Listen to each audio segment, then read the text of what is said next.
Deputy District Attorney Nathan Feldman. And do we also have Colette Leland from the Adult Protective Services? Well, great, sorry.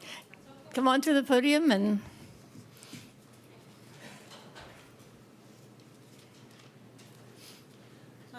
Well, as you may know, June is Elder Abuse Awareness Month, and we all of us here, I think in our own way, do our fair share to ensure that we are doing our best to look out for adults who are aged, adults who are disabled, and who are being victimized. And so, thank you so much, citizens of Albany and Madam Mayor McQuaid and City Council members for acknowledging the Adult Protective Services and District Attorney's Office through this proclamation in recognition of June, which is Elder Abuse Awareness Month, and June 15th specifically, which is World Elder Abuse Awareness Day. My name is Stephanie Marcelli. I'm a supervisor with Adult Protective Services, and I'm here on behalf of APS to receive this proclamation. Together with the District Attorney's Office, our staff strive to create a much-needed safety net for vulnerable seniors living in our county. We work to investigate and then to prosecute those who abuse our seniors who so desperately need our help. With this proclamation, I think you have a yearly proclamation that's ongoing. The City of Albany is a pivotal part of our effort to increase awareness, and I thank you. I have, I'll give these to you. These are just helpful tips on what to look for, even if you suspect elder abuse. You don't have to know that it's happening, but if you have any kind of possible clue that it might be, please feel free to call us. We have a 24-hour hotline. Thank you. Thank you. Good evening, Mayor McQuaid, City Council members, residents of Albany, and guests. On behalf of District Attorney Nancy O'Malley, it is my privilege to be here tonight and thank you again for pronouncing June Elder Abuse Awareness Month. This pronouncement of Elder Abuse Awareness Month is important because the more formal, the more purposeful, and the more public we are about this issue, the better. Even now, but especially with shifting demographics, elder abuse needs more attention. That's because it can be hard to spot, as it's not just one thing. It can be affirmative abuse, like physical or sexual abuse. It can also be abuse through omission, abuse through neglect, or it can be abuse through financial exploitation. The bottom line is, whatever form it comes in, we need to know what we're looking for to know how to stop it. And this is especially true in a group of people who, with exceptions, may have lessened abilities to recognize these signs of abuse for itself, or if it does, may be reluctant, unable, or even prevented from self-reporting. The District Attorney Elder Abuse Unit prosecutes elder abuse, neglect, and financial exploitation, but also provides free outreach to community groups and residential facilities, along with trainings for those who work with elders. The purpose is to help people who live and work in Albany know what elder abuse is and what resources they have at their disposal. So on behalf of the Alameda County District Attorney's Office, we'd like to thank you very much for having us tonight. Awareness months and proclamations like these go a long way towards ensuring vulnerable populations will be safer, healthier, and happier. Thank you. Thank you.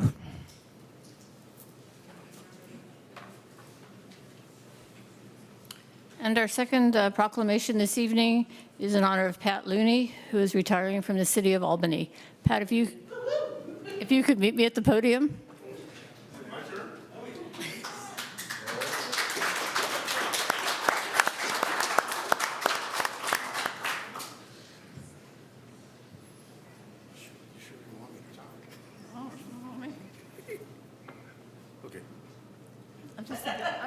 I'm just thinking how long ago I first knew you, and here we are.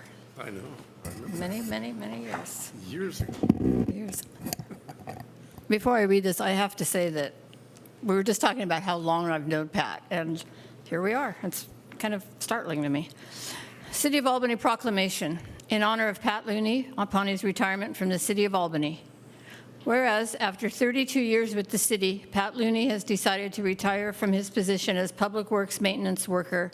And whereas Pat was hired as a maintenance worker in 1986 and has been a dedicated city employee ever since. And whereas Pat was the steward of the city's parks and took pride in keeping the parks in tip-top shape, he developed personal relationships with many of the public using the parks. And whereas Pat took it upon himself to seek out training in operating heavy equipment and was the go-to guy when the task required operation of heavy equipment. And whereas Pat always took pride in his work and his commitment to quality was evident in everything he did. And whereas Pat's sense of humor, dedication to the city, and master grilling skills will be missed, as he has been a cornerstone of the Public Works Department for 2 generations. Now therefore be it proclaimed that the Albany City Council hereby wishes to express its gratitude and appreciation to Pat Looney for his longstanding service to the City of Albany, and we extend our very best wishes to Pat as he enters retirement. Congratulations.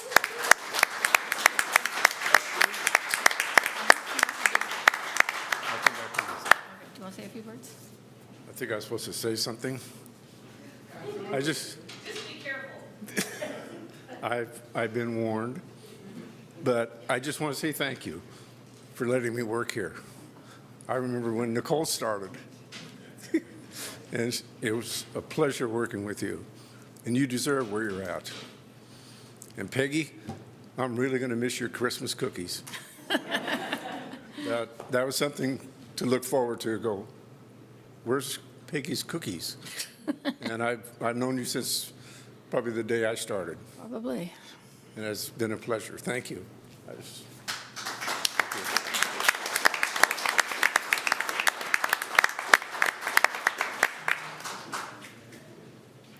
Thank you. Okay, report on action taken in closed session. Council gave direction to staff. Consent calendar. Consent calendar items are considered to be routine by the City Council and will be enacted by one motion.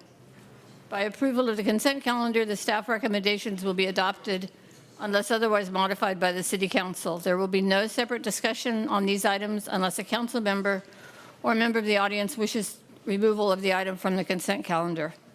Does any council member wish to pull an item? Yes, 511. 511. I have a question about 514. Okay, 514. Any others? Any member of the public wish to pull an item? Seeing no one, we'll pull 511. Nick?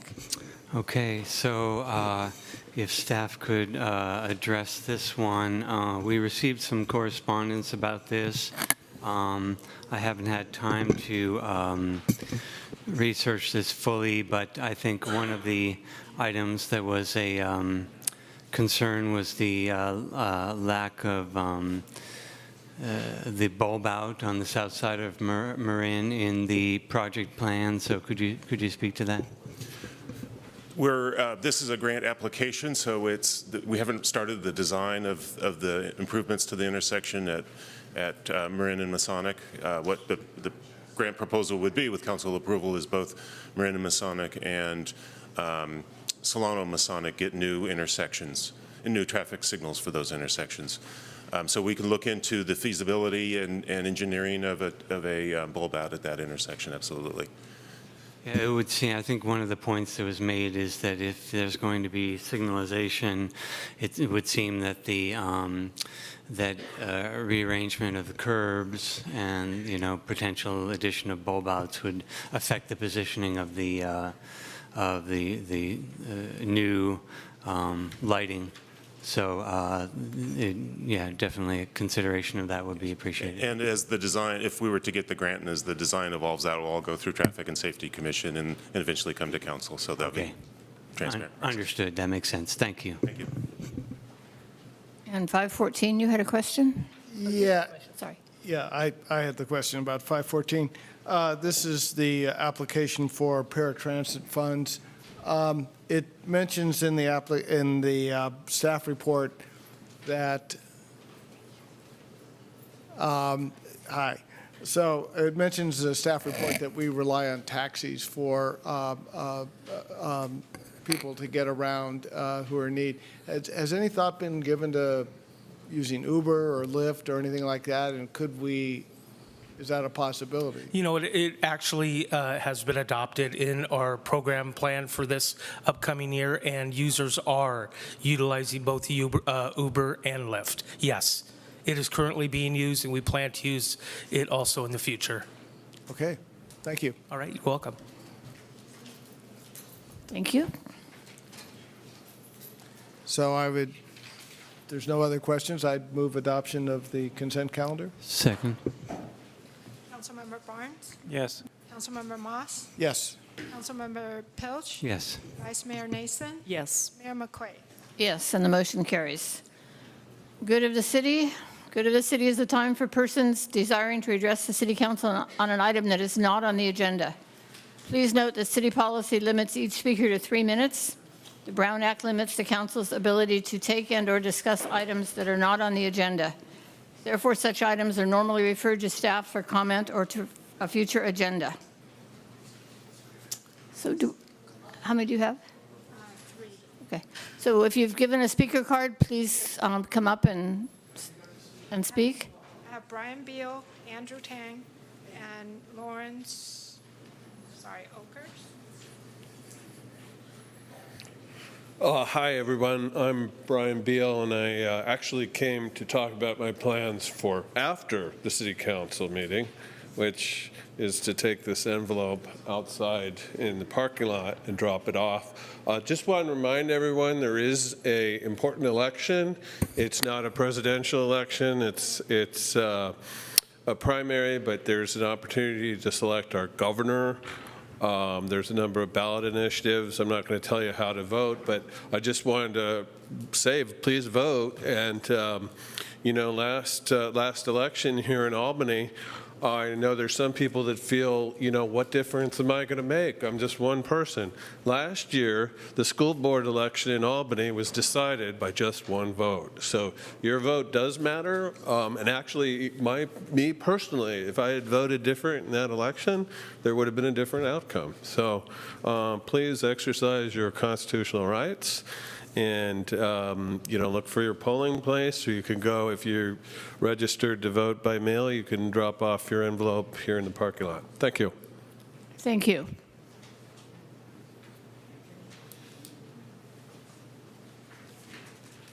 Haven't done this before, so that's the timer there. Got it? Okay. All right.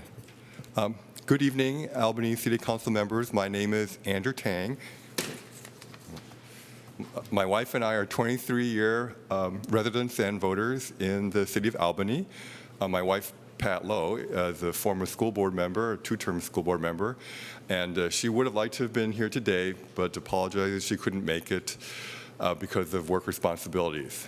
So I'd like to talk to you about voting methods. I understand that the city of Albany may need to change its method of selecting city council members and school board members to maintain compliance with the California Voting Rights Act. I understand that a method that's being considered is to use by district elections. And I remember when I first heard that, I thought, wow, that really?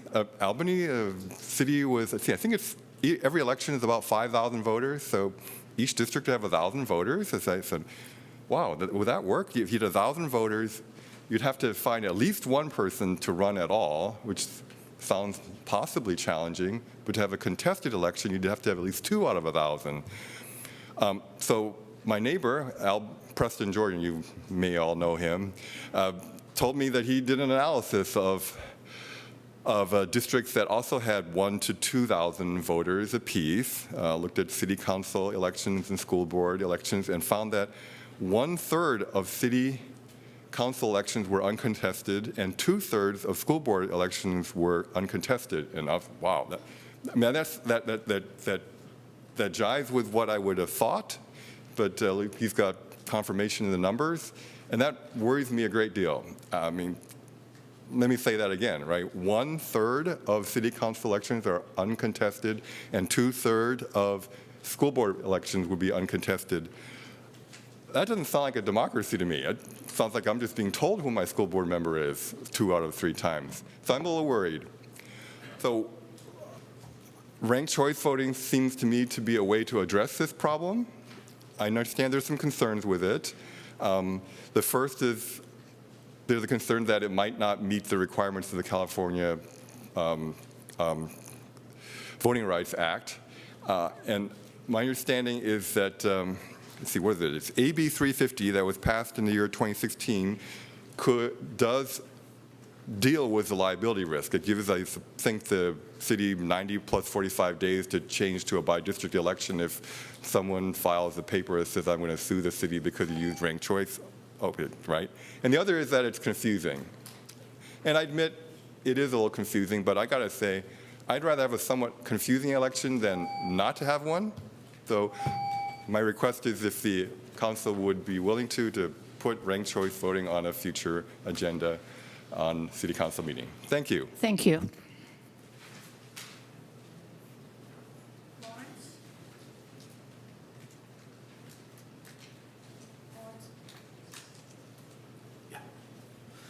Hi, I'm from United Transmission in Albany, and Jeanette's here from Royal Cleaners.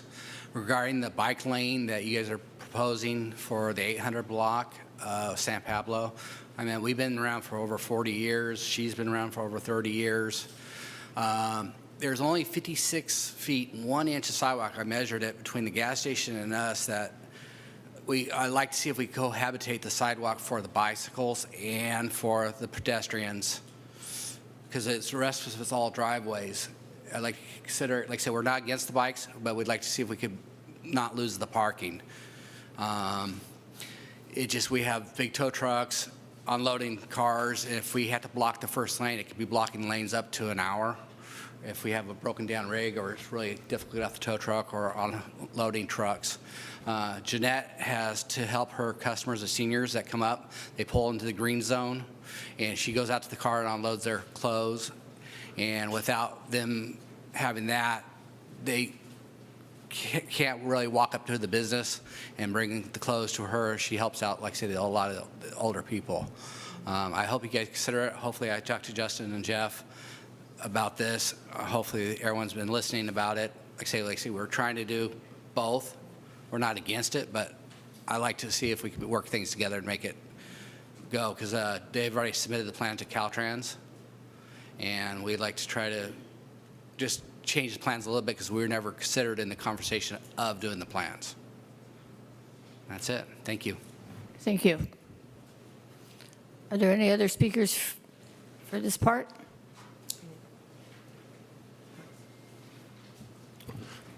Alan Maris, Albany resident. I'd like to agree very strongly with a previous speaker about our elections.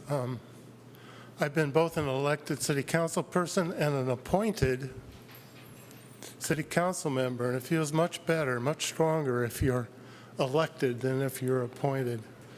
You have the backing of maybe 7,000 voters instead of the backing of just 3 or 4 voters who sit on a city council. I'm not sure I agree with his process, but I think in general we have to start looking and encouraging voters to get more involved, and certainly members of the community get involved in becoming elected officials.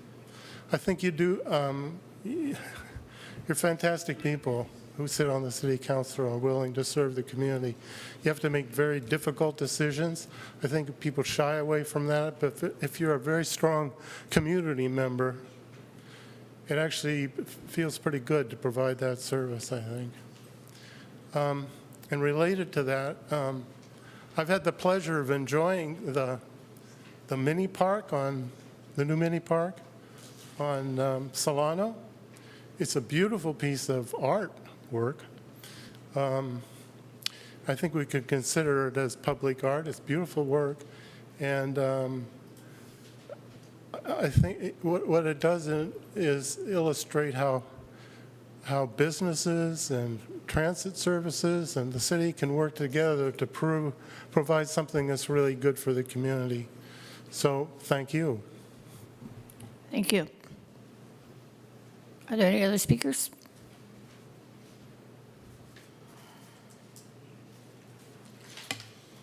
Okay, council member reports on meetings attended, announcement of future meetings, city manager reports. Nick, have you anything to report? Oh, give me a second, maybe. We'll Come back to me last. We'll come back. Rochelle? No. Michael? You know, I did attend on May 31st the Association of Bay Area Governments / Metropolitan Transportation Commission meeting. I'll just give you my impressions. I think it was a shotgun wedding. There seems to be resentment on both sides. There was some action taken on modifying the bylaws to try to streamline the new organization. The general issue was enhancing public safety in regards to issues like fires and other things. Some of that information was useful. I kind of wandered around between the different breakout groups. I guess it left me a little skeptical as to how this organization is going to function going forward. I guess we'll see. Want to talk about ACTs? I've attended a couple meetings since we last met. On the 23rd, I was at the Waste Management Board, where the official budget for fiscal year 18-19 was adopted, and a discussion was begun on priorities for the coming year. On the 24th, I was at the County Transportation Commission meeting. There was an approval of legislative agendas and general discussion about what's going on in Washington and Sacramento regarding transportation funds. And then also an update on Plan Bay Area 2050. And then finally, on last week on the 30th, there was a very interesting planning event that the City of Albany gave, and included a stroll on Solano Avenue and then a discussion at the community center about changes we might like to see on Solano Avenue in the future. Okay. I met with a den of Cub Scouts, which is the really fun part of this job, I think, to talk about city government. Along with Vice Mayor Nason and Lieutenant Geisberger, I co-hosted the community meeting on safety on the BART path. I was with Pete at the Alameda County Transportation Commission.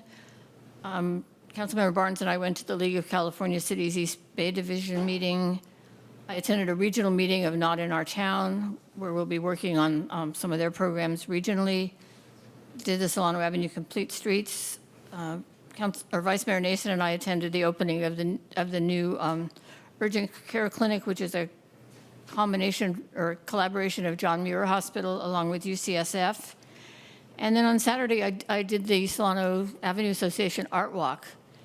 And that was just a wonderful event this year. It was a lot of people out, a lot of people enjoying restaurants, a lot of people finding new restaurants, lots of good art. When they do it again, I hope everybody attends because it was a really fun event.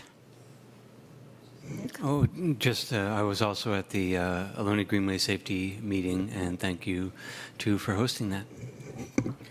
I should mention, in addition to those various meetings that I was part of, several of us also attended the hearing in Federal District Court on Lions Club versus City of Albany. Do we have a city manager report? Yes, quick update. As Councilmember Moss mentioned, the Solano Avenue Complete Streets workshop was held on May 30th. I'd like to encourage everyone to visit the website, solanocompletestreets.org. You can still provide any comments that you'd like, as this is an ongoing planning process, and we anticipate a draft plan to be presented in the fall. Thank you to all who attended. It was a room full of people. Very nice to see as we all use and enjoy this avenue. It's the end of the school year. For those of us with students in the schools, please take an opportunity to look at our recreation guide and sign your children up for camps to make sure they stay busy. You can find that on our website at our activity guide link. Also, I'd like to note that We have filled our administrative secretary position in the Community Development Department. Those of you that use the Community Development Department know that that is a very hands-on person that's always at the counter. So we will be delighted to welcome Sabrina White to our team starting June 11th. That's it. Thank you. Thank you. Okay, the next item is public hearing. Public hearing on Resolution 2018-77, a resolution of the Albany City Council amending the City of Albany Master Fee Schedule, and also Resolution 2018-81, resolution amending Albany City Council administrative policies for fee waivers. May we have a staff report, please? Yes, good evening, Mayor and council members. The action before the council is to consider amendments to the master fee schedule. This is a document that sets forth the costs for city permits, licenses, rentals, fines, and other city services and programs. The master fee schedule is a single document that consolidates these different fees and permits and so forth from a variety of the city's departments and is updated annually. For the first time in several years, we've updated the document and reformatted and consolidated it and edited it, tightened up the editing of the document. As a result, there are some changes that have been mostly the removal of duplicative or inconsistent fees and reorganizing so the fees kind of match the city's workflow process in various departments. Each city department uses its own methodology to set fees to correspond to their operations. In general, fees are set at a level that are intended to recover some or all of the costs of providing city services, programs, or facilities. And for most departments, I believe the changes that happen from year to year are evolutionary. It's been the practice for many of the fees that they are adjusted from one year to the next with consumer price index changes. But in some cases, for a variety of reasons, individual departments may conclude that an adjustment is not necessary and the fee remains the same. In addition, some fees are set by state law or by municipal code or require fee studies in order to support any changes. Thus, it's an evolutionary document that changes a little bit every year. As part of the presentation to you this evening, there's a more extended discussion about City Council consideration of fee waivers for community groups. Recently, you had an action on your agenda regarding waiving fees for the Solano Stroll as an example, and also for Love the Bulb programs on the waterfront. And what we're proposing this evening is incorporating a policy statement into your administrative procedures so that you have some framework for considering these in the future. In general, it's recommended that we continue to bring those requests directly to City Council for decision making, and that the Council consider four factors in whether or not to grant the waiver. The first being whether or not the event is consistent with one of your strategic plan goals. Second is if it's open to the general public. The third is if it's compatible with its location. And fourth, if safeguards are in place to ensure that there are no adverse impacts and ensure the safety of participants in the surrounding community. It will be our practice to make an estimate for you of the cost that might be incurred. Some of these events, particularly the Solano Stroll, involve city staff overtime. Overall, for the changes, both with the consideration of fee waivers and the changes to the master fee schedule itself, are expected to result in minor increases in city revenues. And generally speaking, the volume of activity drives changes in the total revenue more than the actual relatively small incremental changes in individual fees or permits or licenses or rentals or so forth. I'd be happy to answer any questions. Are there questions? Go.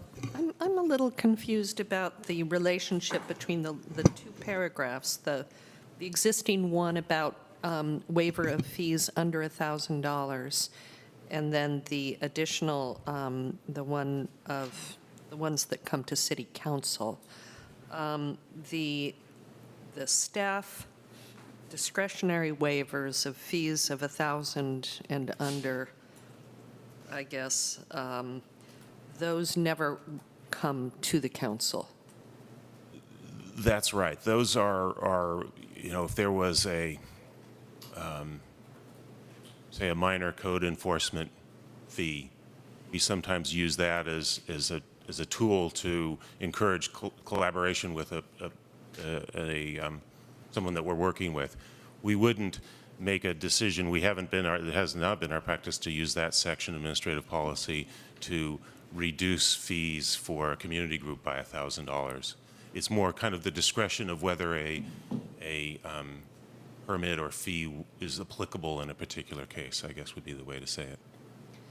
Okay, and then community groups. A couple of times I've been concerned. I think at one time it was a for-profit group. It was the a bicycle event that was put on by a for-profit company. I don't know. Do you know what I'm talking about? The criterium, around the park? Yeah, yeah. Would that come to the council then? And I guess the question would be, does a community group include a for-profit group or just nonprofit groups? The criterium, the street closure for the criterium has come to council in the past. I would not consider bringing a for-profit organization's fee waiver to the city council unless there was some exceptional circumstance to that. I'm not remembering whether or not they asked for or we presented to you a fee waiver for that event. I'm sorry, I just don't remember. Yeah, we did. We did, yeah. Okay, and then the other thing was a political campaign organization that I think we should be careful. I think that could be problematical. I think community groups probably should be limited to nonprofit organizations, nonprofit and non-political organizations would be my suggestion.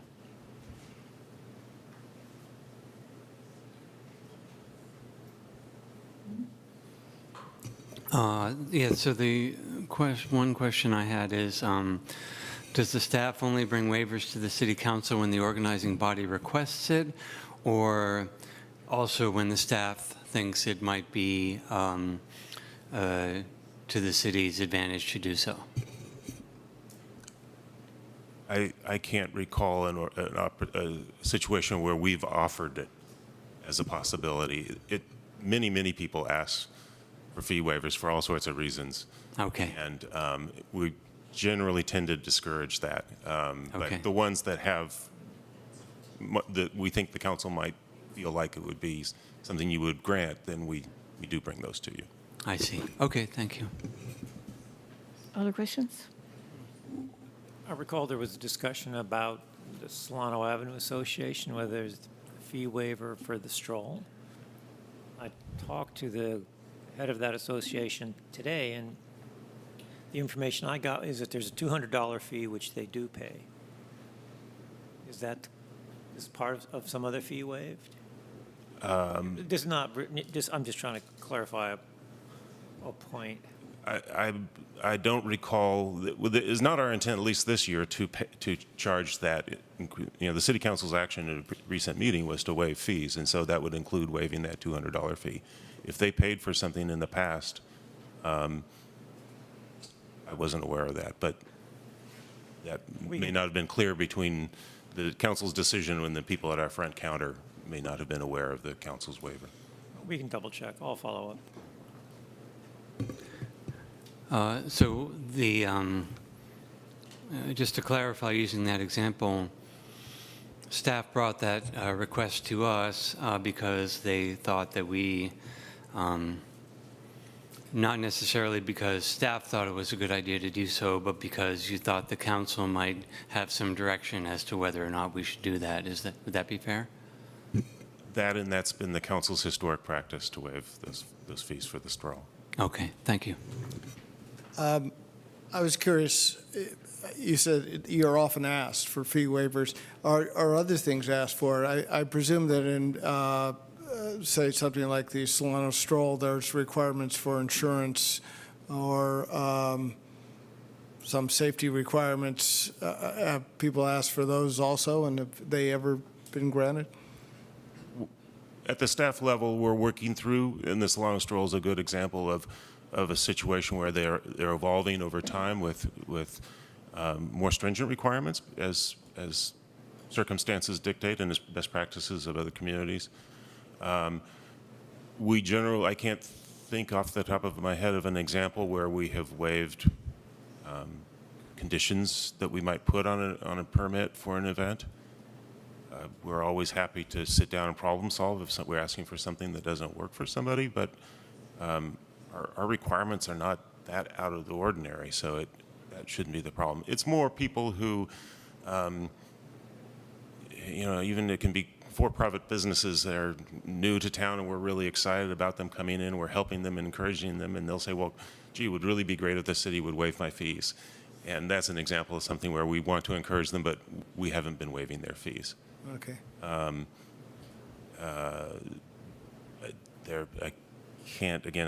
not thinking of any other nonprofit groups that we've just flat out said, no way, we're not even going to take it to council. I can't think of a good example of that. Thank you.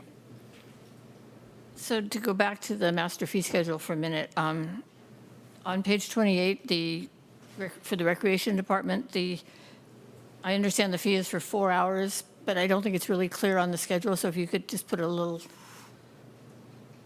make it clear that the new rate is 4 hours, not 1 hour. I think that would be helpful. Are there any other questions from staff?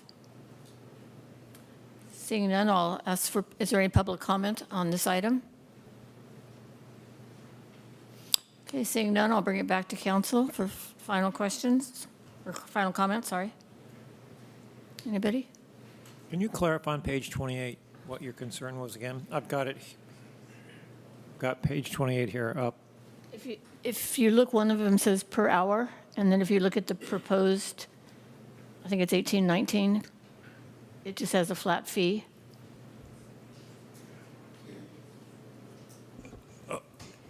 I'll clarify that. We're changing the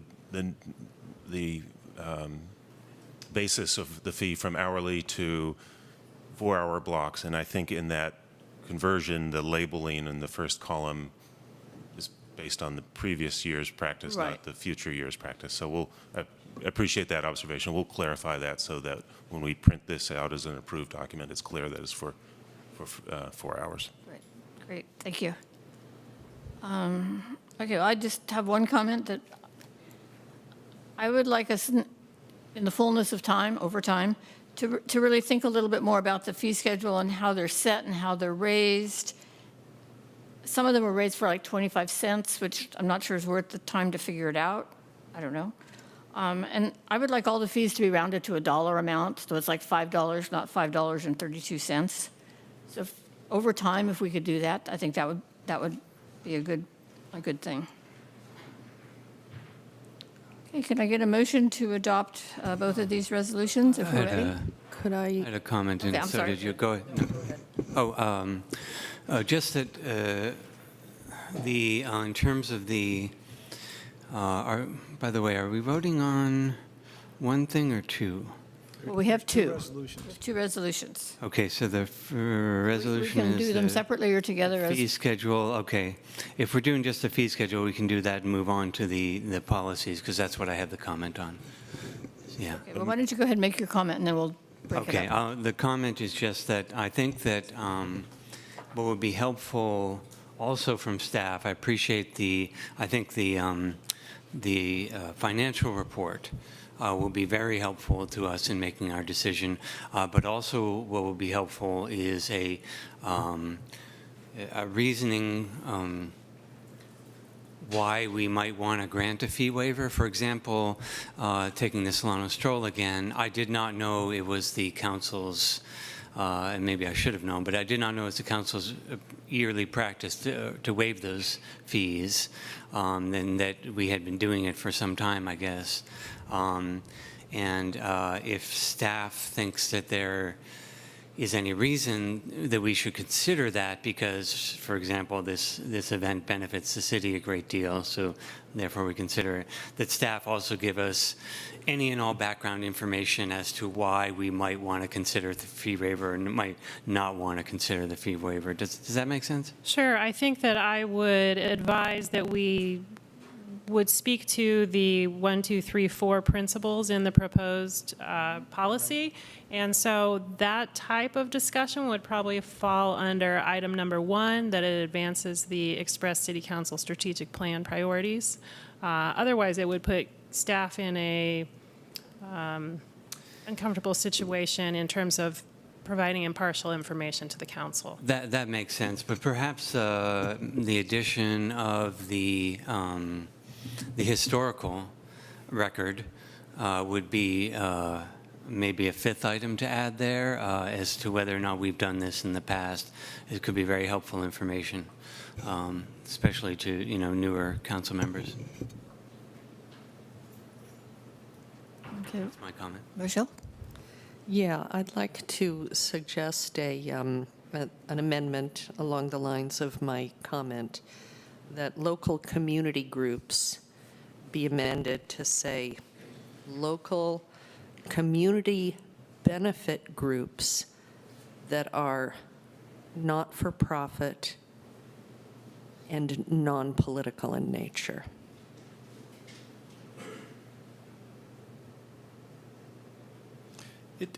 Do you get in trouble by saying non-political, or, I mean, do you have to define that in some way? Or how do you define that, I guess? Maybe you need to say partisan. No, I don't think even not just nonpartisan. There could be something that's nonpartisan that is still prohibited for the city to take sides in. And I don't think that, if there's like a park bond on the ballot, and we all love park bonds, and we want to have a park bond meeting at the community center, I'm still not sure that that's something that we should be using city resources for, to take a position on, to advance a ballot measure. So I think it's non-political, not nonpartisan. Well, I wonder, should we have a definition of what's political in something like this? Well, as Councilmember Nason has indicated, the city is prohibited from using city resources to support or oppose either a candidate for political office or a ballot measure. So that would be kind of imputed into the policy, whether you say that or not. I think a fee waiver would constitute support. So if you wanted to refine the language, you could say community groups that are not well, I mean, political covers it pretty well, but you could refine it a little more and say they're not affiliated with candidates for political office or local ballot measures. I think just political should, it's really just to tell the staff what to look for. So I'd say community benefit, and I'm adding benefit, that is language from the 501c3 ordinance, of the Internal Revenue Code, but it's the same general idea that this is organizations that benefit the community as a whole. So local community benefit groups that are not-for-profit and non-political in nature. Actually, that's a little too broad for me, because I think if you just say political, people could lump a lot of things under that umbrella. I would rather use the more formal definition of something that's supporting a ballot measure or candidate, and maybe use the criteria of someone having filed a campaign statement or campaign, whatever it would be, form with the Secretary of State. Any organization that's done that is obviously a political organization. But I mean, I worry that some people might think that Albany, the Community Foundation is political because they have done certain things, or Albany Strollers and Rollers, or CESP is political because they've gotten involved in maybe political things, but they're not for profit. They're not. If you're not for profit, you can't be involved in political things. I think Rochelle's right. I think non-political. I think it's broad enough. I think it works. Staff gets the gist of where we're going with this. And remember that this is simply guidelines for the council to consider when fee waivers are brought to you for a decision. So this is not intentional exclusion by staff. It's carried forward for your consideration of any not-for-profit group that wishes to seek a fee waiver approval by the council. Yeah, I would disagree with the mayor's statement. I believe 501c3 organizations can be involved in advocacy that can be perceived as political, even though they don't do, official lobbying and that sort of thing. So I see a blurry line there, but if it's as staff says, if it's for guidelines only, then, well, we can have the fight here on the dais, so. Yeah, and 501c3 organizations can support things like, a park bond or something, but the community group itself, they must, it cannot be a substantial part of what they do. So I don't think this would prevent any 501c3 organization from being able to ask for a fee waiver on the theory that it's somehow political. Okay, so are we ready to vote? Before you vote, excuse me, just to clarify the 501c3, is it the council's intention to strictly limit it to registered 501c3s, or? No, it could be an unincorporated, it could be a completely informal community group that is forming, something like that. Okay, It doesn't I just have want to make be, sure I yeah. understood that. And But the idea of that it's for community benefit, not to the benefit of a specific group. And then with respect to the mayor's comment about rounding, if you wanted to incorporate that into your action this evening, this is an Excel file. It's not a major task to round those numbers if that's the council's desire. Okay, then I'm happy to have you do that. Does that need a motion? Which of these items needs motions? I'm a little confused. Apart from approval of everything we've discussed.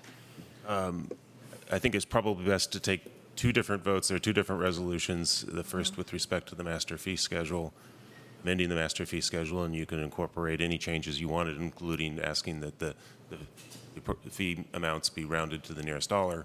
And then the second motion would be a resolution amending your administrative policies with respect to presumably the comments that Councilmember Nason made would be incorporated into that motion. So do you want us to amend the master fee schedule for the rounding of the numbers? Or could you just take I was that just as? offering that to you because it's easy to do. It's not a big deal if you'd like to do that this year. I'm fine with doing it, but So let me ask you, what was your intention with the rounding of the numbers? it just makes more sense to me when you're charging somebody, you charge them $25, not 24, it's 32. It's all just easier bookkeeping. It must be easier for finance to get solid round numbers, I would think. It's like on your tax return now, you don't have to track things to the nearest penny. The IRS is happy if you do it to the nearest dollar. Well, I would imagine it just, the reason why some of these have sense behind them is because perhaps a COLA has been applied or inflationary percentage has been applied, and if so, then it might not land exactly at the dollar boundary, but Let's wait, and maybe when we look at the whole thing, we can look at that. Yeah. So can I get a motion for approving the Resolution 2018-77, which is the master fee schedule? So moved. Second. Poll the council, please. Councilmember Barnes? Yes. Councilmember Moss? Yes. Councilmember Pilch? yes. Vice Mayor Nason? Yes. Mayor McQuay? Yes, and the motion carries. Okay, then we have Resolution 2018-81 with the amendment of Vice Mayor Nason. Could you repeat your amendment one more time? Yes, that I believe as written, it says local community groups, and I'm suggesting it be changed to local community benefit groups that are not-for-profit and non-political in nature. I hate to be nitpicky, but it's not, the sentence is a little awkward. I'm speaking as an editor. It needs to be community groups that are not for profit and community groups that are nonprofit and community groups that are not. Well, I'm suggesting that it be for local benefit groups that are both not-for-profit and non-political.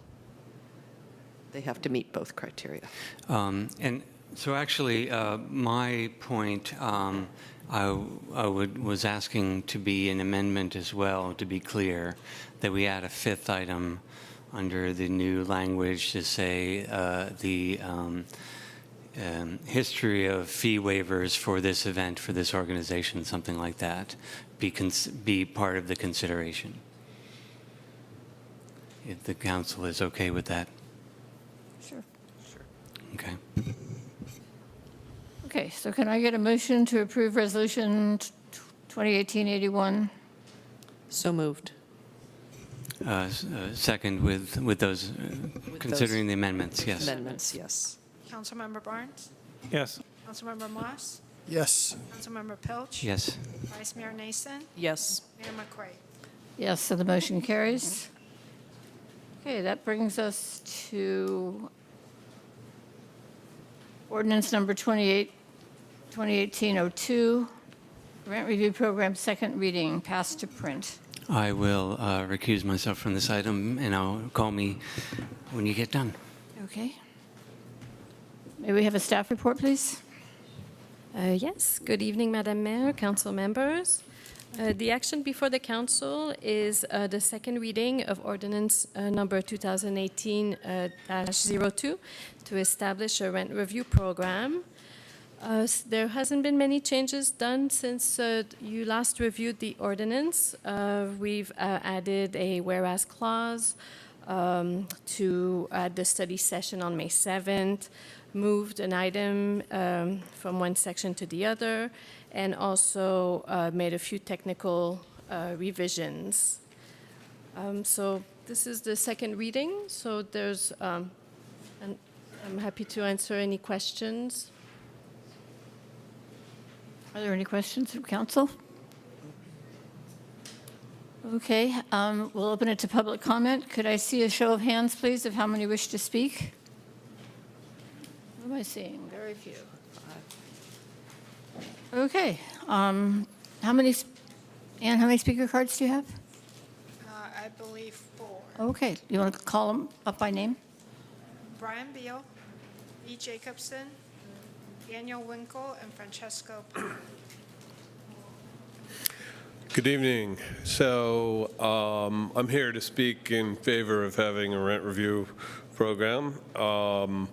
I think one of the key things about business is relationship, and we need to improve the relationship between landlords and tenants in Albany. Housing's a basic human right. People need to have housing.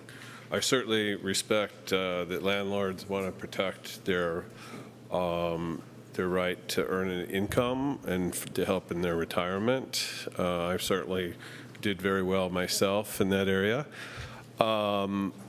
But at the same time, the landlords have choices. The tenants don't. They have to live somewhere. So that said, I think the Rent Review Board provides the best forum for them to sit down and talk and work on the relationship so that people understand each other better. Again, I think that landlords need to understand, that 50% of your income, 50% of your income going to housing, well, we don't have a lot higher to go with that. But on the other hand, if you're a landlord that's just purchased a new property, you have to pay for the property. So obviously you can't rent for cheaper than what. So I think the Rent Review Board's a good way to go forward with this, with resolving these issues. Thank you. Thank you. Next speaker, please.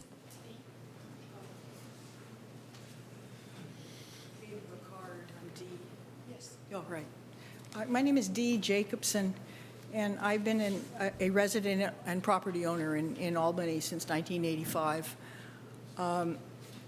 I have experience with rent control in Berkeley, and I see this I'm against the rent control review program. I think that it opens the door, a slippery slope down into what is actually rent control, which has been proven to be very, I said it's been proven to be very negative in the overall property in a community, because it's so hard to recapture the value of what you put into the property. It tends to decline and not be cared for. It's a very bad thing in the long run for the community. And I think that this rent review program is simply a first step. I don't understand why this kind of an approach needs to be done. The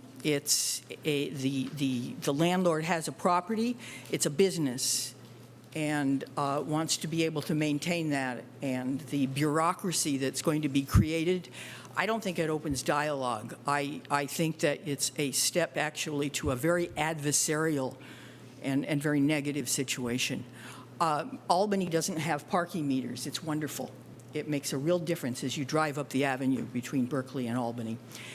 And I think that adding a rent control review is just the opposite of not having parking meters. I think it creates an immediate atmosphere that in the long run will be harmful to the property as it exists and to property values in the long run. Thank you. Thank you.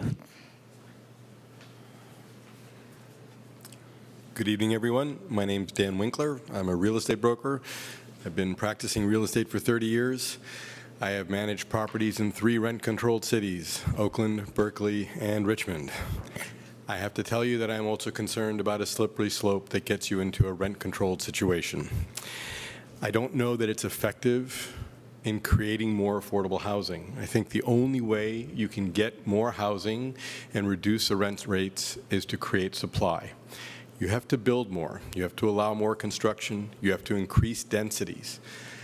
You can't do it by controlling one aspect of your economy. If you're going to control rents, then you got to control the guy that does the sheetrock. You got to control the roofer. You got to control the guy that does your sewer laterals when you sell a property. You got to control the guy that's going to fix the sidewalk when you get the sidewalk ordinance in. Because all of those people can charge whatever the market bears. Yet we're forced to maintain a property to a certain habitability standard that if it's not maintained, we get into trouble for in a rent and eviction control city. I believe taking these measures puts you that way.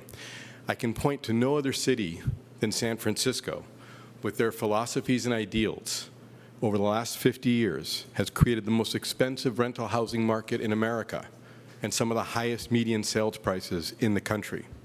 It has decimated the middle class. It has destroyed the school system. It has created a homeless problem.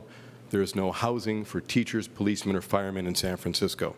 And this has all been promulgated under the best of intentions. Look at Berkeley.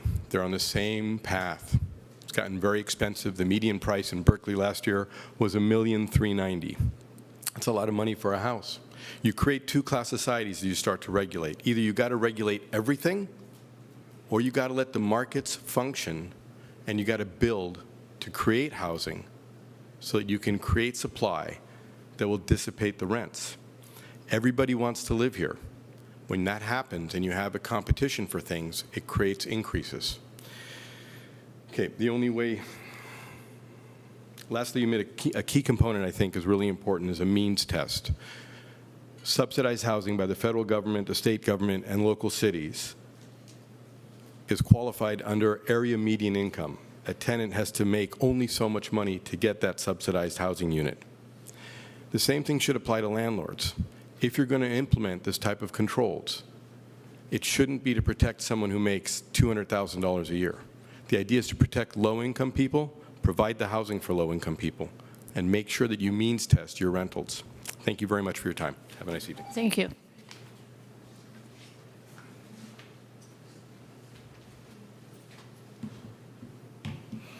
Good evening. I'm Francesco Papalia, Albany resident and local realtor. I've expressed my concern over time that we have never received a presentation from Echo Housing which has been the proposed group to handle this, that has the most experience in the entire Bay Area, that runs 3 or 4 programs. I keep asking for them to come and let us know how an actual rent review program works or doesn't work. Could they give us some advice about what would be more appropriate for a city of our size, since they manage it in different kinds of cities at different sizes? Another concern I've had is that there's been no inclusion of the dollar amount of staff time that has been included in the fiscal impact analysis. If you look at the fee schedule that you gave, their schedule per hour is like $150 to $200 an hour. And for the hundreds, I don't know how many hours they've put into this or will be putting into it, that should be included in the fiscal impact that is included in this. Another concern I have is that the trigger. For some reason, when we compared all the different rent review ordinances, Concord had a rent review, I believe, of 10%, and then San Leandro had 7%, and Union City was 7%, and Mountain View is 7.2%. But Albany has 5%, and that there really wasn't much open discussion about why that was. I mean, it kind of came at the last minute, and then at the end, without any attempt for public input, and then that was chosen as well. So that trigger, I believe, is for some reason not the best trigger that we could have chosen, but I guess we have to live with it. Another concern I have is that the nullification of rent that's part of this program, it can be seen as a form of rent control. I believe that that is something you've been wanting to avoid. We suggested doing a fine, and yet I know you had reasons that you felt that a fine would be unworkable, but that doesn't mean its nullification of rent is the only alternative for that. So finally, I just want to say that there's going to be a lot happening in the next 100 days, 150 days as we put this together. And I just want to make sure that you spend the time to reach out to the people who may not know about this program because they're single-family homeowners or condo owners or secondary unit owners, and they're just plain unaware of this program. Thank you. Thank you. Are there any other public comments on this? Come on up.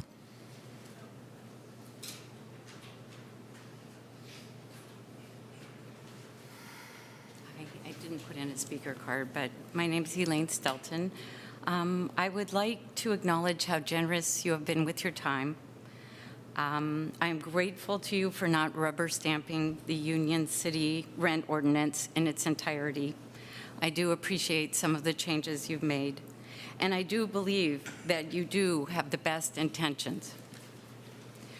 That being said, you have acknowledged that this crisis has subsided. Rent control legislation in any form is emergency legislation, and rents have stabilized and are even going down. And I believe we provided you with that information today from the East Bay Times. And as you can clearly see for yourselves, there is very little interest in this program from anyone other than the SEJC, APRA, and our members, and you. You have noticed 18,000 people on 2 occasions, and only a few tenants have appeared, and you have received 0 emails regarding this from tenants. And yet you seem determined to spend $150,000. And you want to hire a part-time employee for something that is no longer a problem. City of Concord, population over 100,000, has enacted their rent review program. It was enacted on June 20th, 2017. They have had 2 mediations in that time, almost a year, 2 mediations.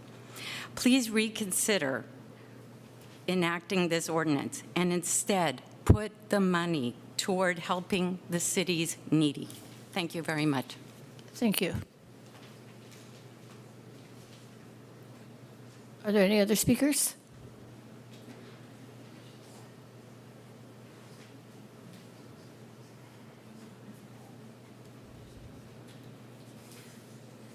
Good evening, Mayor and council members. I'm David Hertzer.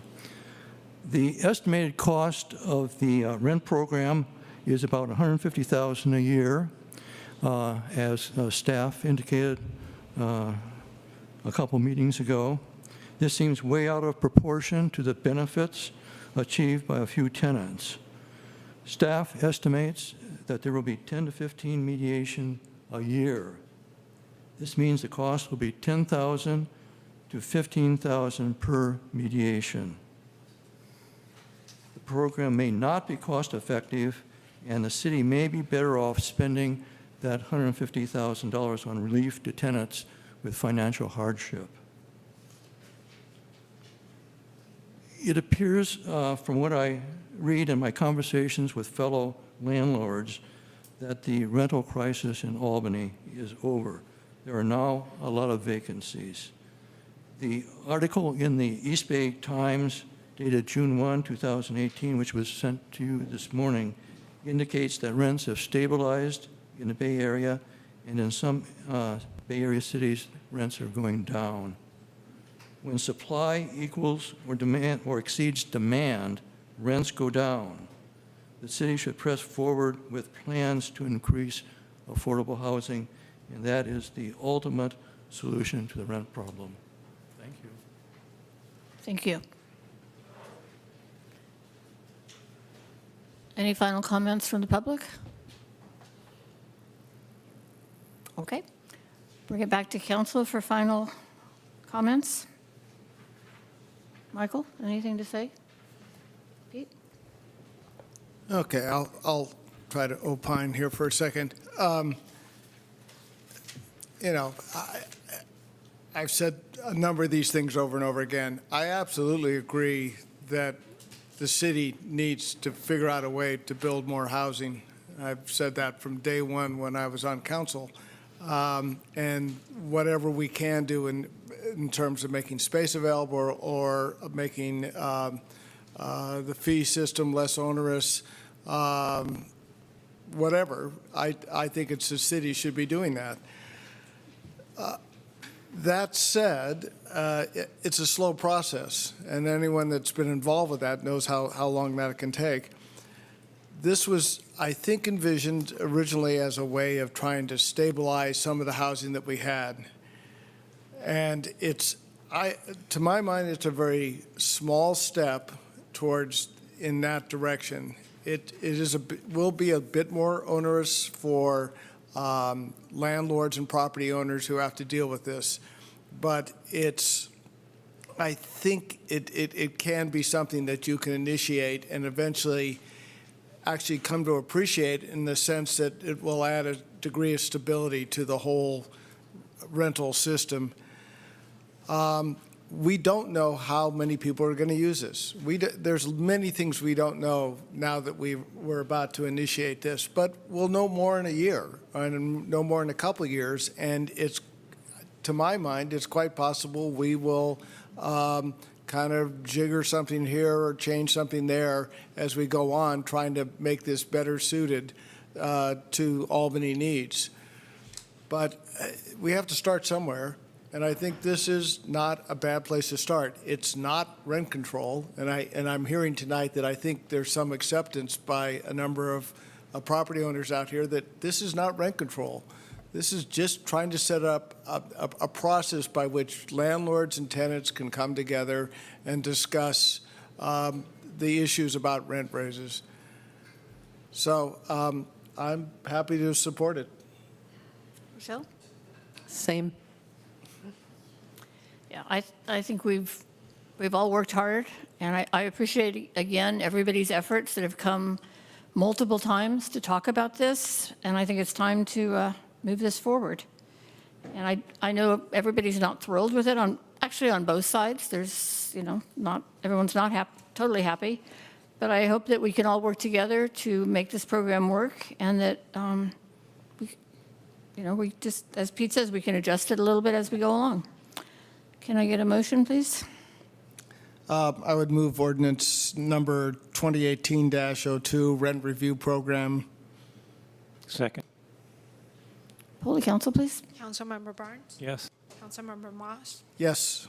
Vice Mayor Nason? Yes. Mayor McQuaid? Yes, and the motion carries. Okay, that brings us to 10-2, school crossing guard.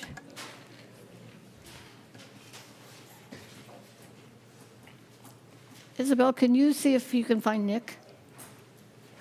Just say nothing of the other people.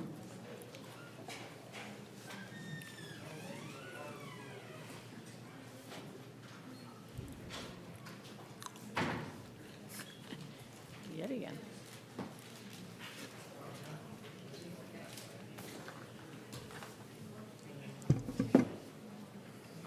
Are you texting him? Get over here. And we'll take a little break.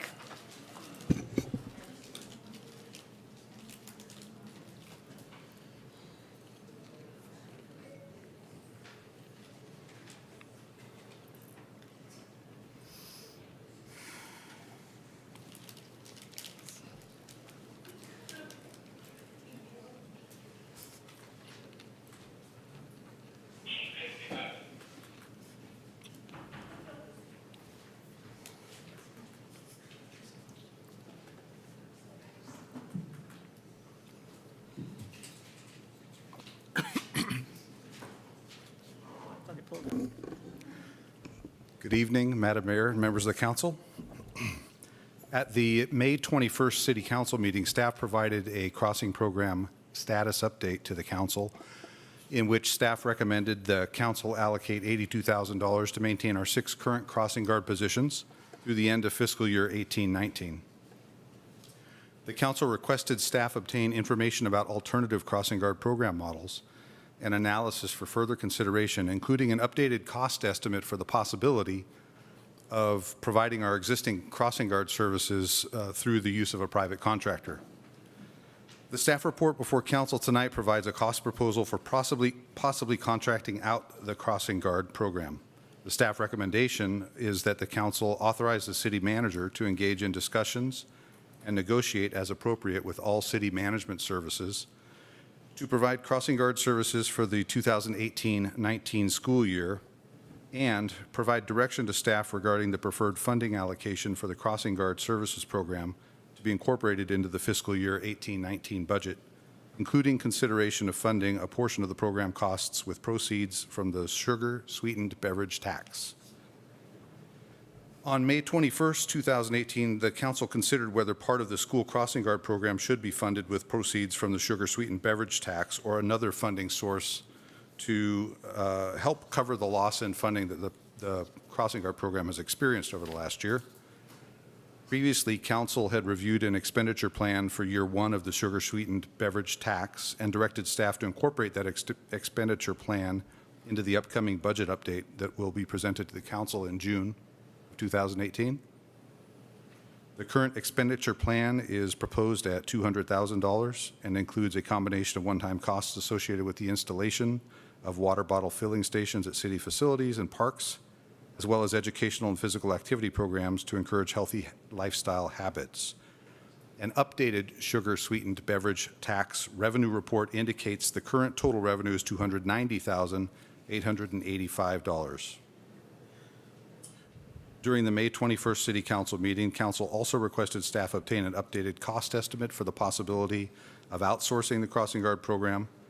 Current cost proposal from all city management services is an amount not to exceed $124,076 for all 6 of our current crossing guard positions. Per the council's direction, staff gathered preliminary information about all city management services as a sole source vendor under Albany City Council administrative policies, which do allow for service contracts for individuals or firms possessing a high degree of skill, and sole vendors are exempt from the bidding policy. ACMS, as a sole source vendor, ACMS was founded in 1985, has its corporate headquarters in Southern California. This company focuses solely on providing contracted school crossing guards and related school safety services. They've successfully transitioned well over 100 publicly managed crossing guard programs to private management. They currently have a portfolio of over 250 clients nationwide, and they're the only company operating in the Bay Area exclusively as a crossing guard company. There are other security companies in the region that may provide crossing guards as a part of their security business. However, they don't have the experience, expertise, or client base possessed by All City Management Services. Regionally, there are governments currently contracting for crossing guard services from All City Management Services, including the cities of Pleasanton, Livermore, Alameda, Dublin, Tracy, Cupertino, Los Altos, Burling Green, Redwood City, and the County of Alameda. And the Bay Area school districts currently using All City Management Services for crossing guard programs include Lafayette, Brentwood, Antioch, and Pittsburgh. If approved, contract provisions would require All City Management Services to conduct recruitment, background clearances and training, maintain insurance, provide equipment, supervision, and management of the crossing guard program, including maintaining adequate local field supervision and substitute guards to cover crossing vacancies, thereby eliminating the impact these functions have on other city services.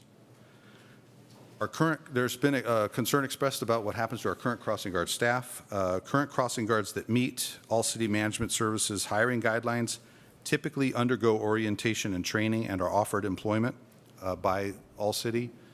Of course, I can't assure that that will happen as long as they meet their hiring guidelines. That's typically what they like to do. They prefer to keep the local employees there because they have the relationships, they know the traffic patterns, and things of that sort. All City Management Services has developed safety and training standards, policies, and procedures for crossing guards, and maintains comprehensive general liability and workers' compensation insurance. Projected revenue provided by the sugar-sweetened beverage tax would cover the approximate funding cost for the crossing guard program for school year 18-19. However, the cost of the crossing guard program is not the city's principal concern with how the crossing guard program is currently administered. As council is aware, under our current model, when a crossing guard is absent, police department staff members are forced to fill in. Police department staff often receive little or no notice of having to fill in and cannot appropriately staff in anticipation of crossing guard absences. It's difficult and onerous for police staff to fill in for crossing guards due to our normal workload and other demands on the police department. This takes essential police department staff from their regular duties when it happens, and it diminishes vital services in policing, parking and traffic enforcement, and support functions in the police department. When police personnel stand at crossing guard post, other public services are often necessarily delayed. And most significantly, there are many times when police staff are not available due to our other demands, and what we end up with is a school crossing post that goes uncovered. Although contracting out crossing guard services will cost the city approximately $40,000 more per year than the city's current operating model, All City Management Services would provide numerous benefits to the city, including professionally managed program by a vendor with extensive experience, professional crossing guard training, frankly, probably better than what they get now, and policies and procedures, reduction of liability risk, and relief from the personnel and program administrative duties that go with administering the program. However, the most significant benefit to the city is that All City Management Services would be solely responsible for staffing crossing sites. This means that crossing guards who are absent will be backfilled by other trained All City Management personnel, and crossing sites will no longer go unstaffed. This allows police department personnel to continue performing their police duties.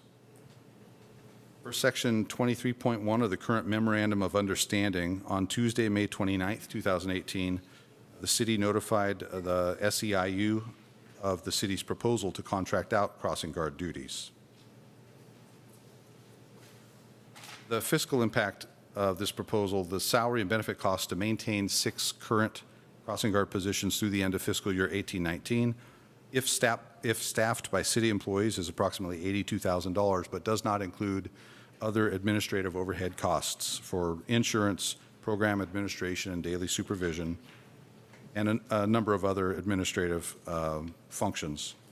The proposal received from All City Management is in an amount not to exceed $124,076 to maintain the 6 crossing guards that we still have. And in summary, the staff recommendations are that council authorize the city manager to engage in discussions and negotiate with All City Management to provide crossing guard services for the 2018-19 school year, and provide direction to staff regarding the preferred funding allocation for the crossing guard services program to be incorporated into the fiscal year 18-19 budget, including consideration of whether or not portion of the program costs would be coming from proceeds from the sugar-sweetened beverage tax. So there it is. Are there any questions from council?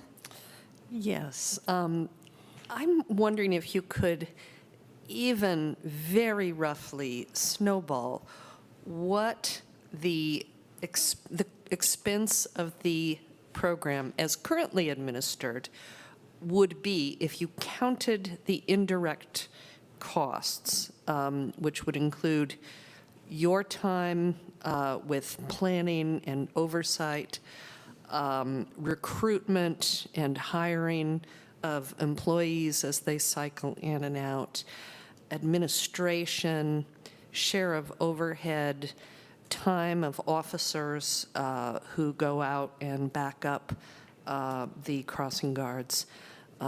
Is there any way to just, in the roughest way, calculate that? There may be. I don't know that I could do it tonight. Honestly, I would really, it would not be any kind of a calculation. That's one of the problems with the current structure of it is, and the way we conduct our business is, we prioritize what we're working on. And so if we have a vacancy, that's the priority, and other things just get set to the side. So it's really tough to quantify. I'm sure that there is someone somewhere that can do it. But I would also emphasize that, again, that part of the problem we're trying to address is that often we can't. Even if we're working on covering a crossing, often we can't. And so a crossing goes uncovered. So there's kind of a cost there, kind of a social cost as well. Well, as someone who has administered a lot of programs in her life, given the amount that I've heard of, going back and forth on this, my guess is it's close to, if not more than, the $40,000 difference if you really looked at everything and calculated a share of overhead. So this seems very economical to me. Are there other questions? Was that a question? So, yeah, I have a question. So they're responsible for filling the places if we hire All City Management. But you say that, but if for some reason somebody doesn't show up, would the police still have to send somebody out to take that position? Let's say 2 guards don't show up for one particular school and there's nobody to cover. Would the city still step in, or would we just leave it uncovered? I mean, that's a good question. I have a high level of confidence in this company and what they do, and that they have a deeper bench, so to speak, resources. They kind of have the economies of scale to have people that they can plug in vacancies. Our commitment to the students makes that a little problematic when we know that it's going uncovered. But we also have a contract issue with a vendor that's not delivering their services, and so I could see it happening both ways. Honestly, I think that if we were aware there was a significant problem, that we might try to address that if we were able. But the idea here is to take that responsibility out, because that gets us right back where we were. Now we're paying for a service and still functioning the way that we inefficiently function. So I wouldn't structure it that way. I would hold the vendor responsible for making sure those. Is that something that's often put in a vendor's contract? Something Yes. that says you don't show up? Yeah, it's a We're going to charge you what it costs for us to cover? Well, I don't know if that is normally in there. It's probably something that could be negotiated with the company. Again, they have a lot of experience with this, and they have a really very successful track record with privatizing these services. Okay. Another question was, you mentioned that their preference is to hire the folks that are doing it now. I'm thinking most of the folks that have been doing it in Albany live in Albany. Is that correct, or? I don't think that's correct. I've known a few, and the ones I knew actually had lived in Albany, but I don't know everyone. But It's changed over time, just like the people who work in the police department. It's changed over time as our culture has changed, and people are coming from farther away to work here. So they're not primarily Albany residents. do you have any sense of what the comparable pay benefits is like for somebody who is doing it as an employee of City of Albany versus working for this private company? No.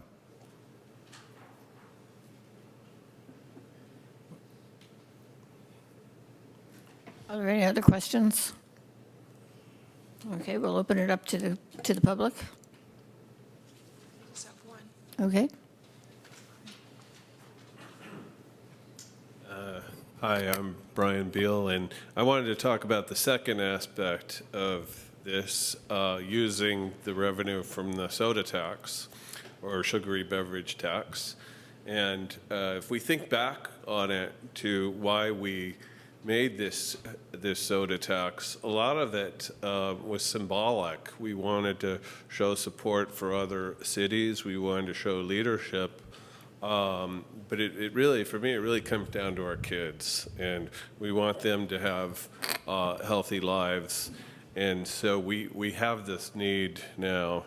I think everyone wants a slice of this soda tax, but I think this is the most important reason that has come up, that everyone agrees we need to keep these crossing guards. And I think it's an opportunity to help promote the soda tax, because we can say, hi, these crossing guards were brought to you by the Albany sugary beverage tax, and I think that's going to help draw more attention to it. I think there's ways we could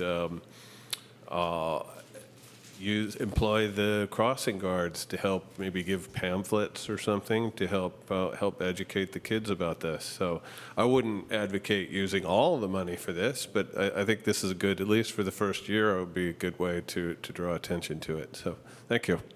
Thank you. Anyone else from the public wish to speak on this item? Oh, I'm sorry.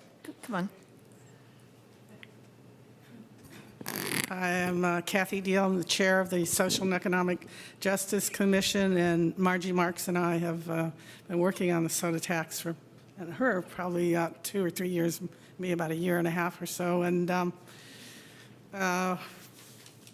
the money, I guess, is going. The total was about $290,000 for the first year.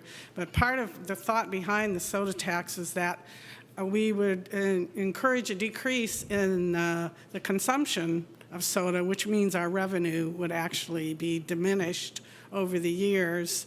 So if you're going to take the same amount out of the soda tax revenue throughout the years, there's going to be less and less money for the soda tax and a higher percentage for the crossing guards. And I'm all for the crossing guards. My kids really, got to be friends with them, as we used to live in the village, and there was the red-headed lady there that always helped them get up to Vista School.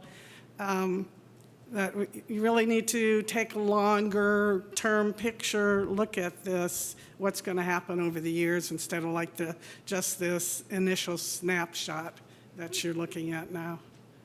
Thank you. Thank you. Anyone else from the public wish to speak? Okay, I'll bring it back to council for final comments. Nick, you want to start? Sure. I think Councilmember Moss raises an interesting question of the benefits received by the contract employees, but nonetheless, I would agree with the Vice Mayor that it's likely that the administrative costs and the other costs of the to the city and the police department outside of the staffing costs are significant, and likely perhaps even represent $40,000, the difference between the current staffing costs and the contract costs. And it sure does seem like it would alleviate a big burden on our staff, our small staff in our city. And so I'm all in favor of the contract proposal. As far as the soda tax revenues go, I think that this speaker, Ms. Dio, made a great observation, and was the same one I was going to make, which is that the revenues from the sugary sweetened beverage tax should reduce year over year. So if we depend on that for an ongoing funding source, that's problematic, I think. So I think we need to figure out how to work this in, if not now, at least very soon, into the ongoing budget of the city. I do think that given the fact that the money is going to be reduced over time, the expenditure on one-time things is more appropriate for the SSB tax monies because it will diminish over time. And I think that water bottle filling stations are one of the best uses. I don't know if everyone in the council knows, but the kids at the high school actually came up with it themselves to both eliminate plastic water bottles at the high school and install a water bottle filling station there. I'm not sure if they got a grant or... Albany Education Foundation. Albany, a grant from a wonderful organization to do such thing. But the point is that they wanted to do that, and they saw the benefit in that. And as I think you see that most kids are trained these days to carry this thing around rather than to go for the non-reusable bottles. So if I'm not going to oppose some one-time expenditures from the sugar sweetened beverage tax if it's necessary. My preference would be for the city to find a different way to fund this rather than taking SSB monies. And I think I'll leave it there. Rochelle? Yeah, there were varying understandings, I think, of what occurred when we talked about the sugar-sweetened beverage tax. I thought we were going to prioritize the different items. And I'd like to suggest that we certainly want to go forward with the water bottle filling stations, the 7 water bottle filling stations. But to my mind, this is very much in the spirit of the purpose of the sugar-sweetened beverage tax, certainly as I understood it from the start, that it would be used to promote healthy habits of exercise as well as healthy habits of avoiding excessive sugar. I would suggest that we make the crossing guard program the second priority after the water bottle filling stations. And for the coming year, that should be more than adequate. And the other programs, which included an educational campaign with magnets and logos and posters and banners encouraging the drinking of water, a free physical fitness class or classes in the parks, free nutrition and cooking classes, and a community walking challenge. And then for next year, aesthetically pleasing water drinking fountain project, I would suggest that this be raised as the second priority ahead of those other programs for the sugar-sweetened beverage tax. And those other programs be fit in if, to the extent possible, but that they be brought back as part of the budget. Are you suggesting the entire thing, the 124,000, come out of sugar sweetened beverage? Yes, this year. And I agree with the comments about the long term, that the sugar sweetened beverage tax, that the first priority should be permanent things. But none of these other things are permanent either until you get to the aesthetically pleasing drinking water fountain. These are free classes and a benefit and a educational campaign about the benefits of drinking water. These are also not permanent one-time expenses.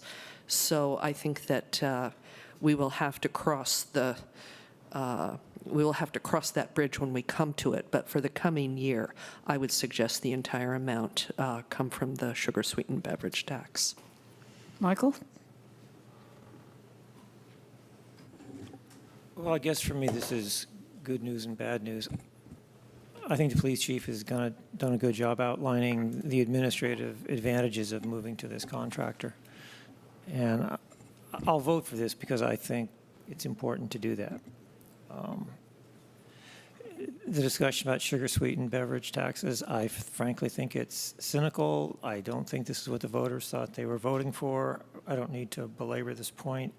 It's all general fund money anyway, so it doesn't really matter. My main concern is a bigger one, is that what we're doing is a textbook example of mission creep, and this is not our job, period. The school district should be paying for this. The reason the school district is not paying for this is because I think, frankly, it has not been a well-managed organization, and they don't have the money. And that's because the parents and the voters made certain decisions, which personally I don't approve of, but that's not my issue because this is the city council. But the city is not a charitable organization. It is not our job to bail out the citizens of this town who I think, and parents who have made poor decisions. So let me continue on and I'll suggest a solution. There's a broader problem, and again, it's sort of an administrative problem. If you look at school safety broadly, and it's the same all over the country, it was the same 20 years ago in Albany. The problem is there's too many parents who get in their cars and they rush around these schools, and these kids have to run a gauntlet of cars zooming in and out, and that is a very dangerous time in their lives. So crossing guards will not solve that problem at all. The school needs to take some responsibility to educate parents, in addition to paying for crossing guards, about school safety more broadly.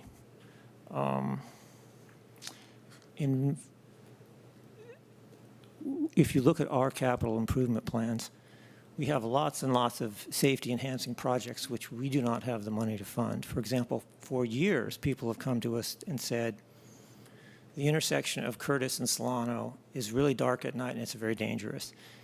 And yet we really haven't had the money to improve the lighting on some of these intersections on Lower Solano to make them safer. And a kid could get killed in one of those intersections just as much as they could near a school.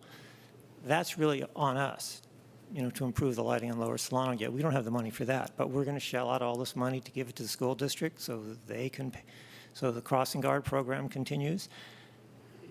Not if I have anything to do about it.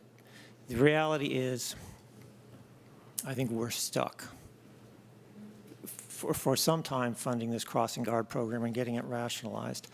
But my strong suggestion to this council is that we give the school board and the school district until 2020 to put some kind of parcel tax on the ballot in order to pay for the crossing guards, and let the voters decide if they want to pay for the crossing guard program with a parcel tax. And at that point, the city is done. We'll give them 2 years. We'll say, we're giving you 2 years. That's plenty of time to solve the problem. Get on the 2020 ballot with a parcel tax. And if the voters don't go for it, we're done. The schools can find some other way to pay for it. But this, I really firmly believe this is not our responsibility as a city. We need to put a clear sunset on our funding of this program. Let's get it rationalized. Let's bite the bullet, pay for it for a year or two more, but that's it. Okay, Pete? Okay, so there's a wide variety of opinions up here, and I think I'm another one that has opinion that agrees a little bit of some of the things I've heard and also disagrees quite a bit with some of the things I've heard. But there's two things that we're addressing tonight. One is this idea of going forward with a private contractor to do the city crossing guard duties. I think that makes some sense, although I would like to hear more information as you start to go into negotiations and questions about whether if they don't show up, will there be something in the contract that either penalizes them or they're required to pay the cost of the Albany police doing the job. Also, I'd like to hear what the benefits are to the workers. I mean, I very often when things are privatized, there's a significant decrease in what the inducement is for the people that have to do the work. So anyway, you'll be coming back to us with that information. The second question is, how do we pay for it? And I guess the thing on the agenda is using some of the tax revenues from the soda tax that we passed. When that tax was proposed and kind of promoted to the voting voters in Albany, it was essentially, to my mind, it was on the idea that this was something we were doing to improve the health of not just kids, but everybody, and bring up the idea of the damage that is done by drinking things like soda. Anything with a high sugar content in a liquid form is particularly dangerous.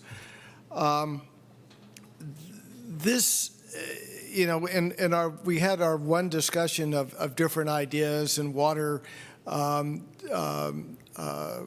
bottle filling stations was perhaps the top thing, but I don't know that we necessarily were just promoting drinking water. But the whole idea is that we were doing things to get people to stop drinking soda, and the ultimate idea of that kind of tax is if the price goes up, people like cigarette taxes.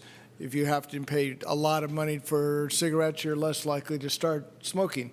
Well, we have a very minimal soda tax, and I think what we're finding is that it hasn't affected behavior very much at all.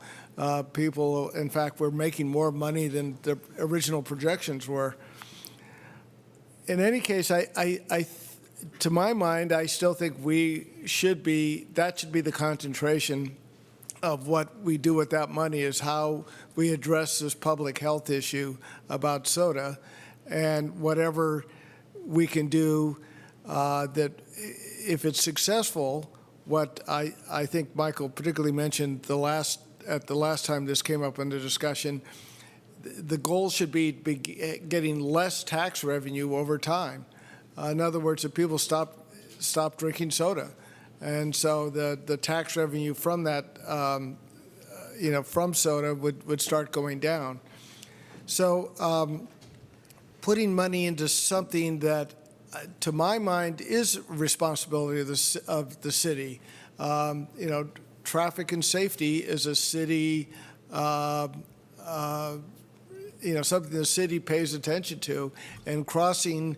If we need crossing guards next to schools, then to my mind, that is primarily a city responsibility. It would be great if the schools wanted to put some money into that. I wouldn't argue with that, but ultimately I think it comes down to cities trying to figure out a way to make that happen.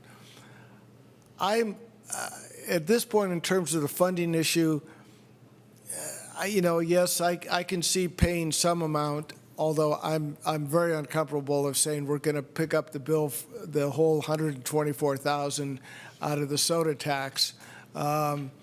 Perhaps the difference between what it was costing, $80,000, and this new cost, approximately $40,000, might be something closer in line what I personally feel comfortable with. But it's true, this is money that goes into the general fund, so yes, we have the right to do whatever we want with it.